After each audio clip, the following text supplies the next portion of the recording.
Mana bu bolaning videosini bitta ko'ring. Shunaqa ham video tayyorlaydi bu eshak.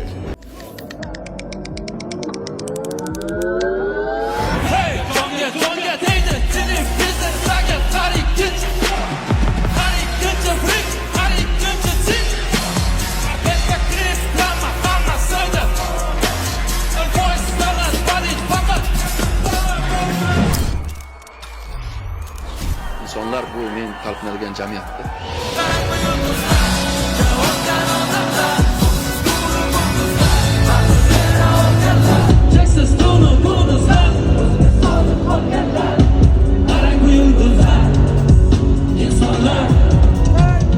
To'g'risini ayting. Sizga ham yoqqan bo'lsa bitta like bosib qo'ying. Bu video 37 million prosmotr bo'libdi. 204 millionta like yig'ibdi.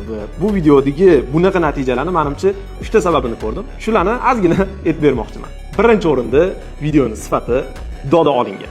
Faqatgina professional kamera bilan ishlashdan tashqari yorug'liklar bilan juda ham zo'r ishlangan. Ikkinchisi, montaj ham yorvorilgan. Ochiq aytaman, yorvorilgan. Bunaqa operator va montajyorlarni topish o'zi qiyin, topgan odam ham o'zi qo'yib yubormaydi. Uchinchisi, videoni eng och berayotgan narsasi bu sound effektlar. Ya'ni shiqirlash, shitirlash. Bu narsa videoni haqiqatda odamni ichigacha yetib borishida xizmat qiladi. Bu lekin uje uровень. Hammamizga mana shunaqa darajada videoni qilish nasib qilsin.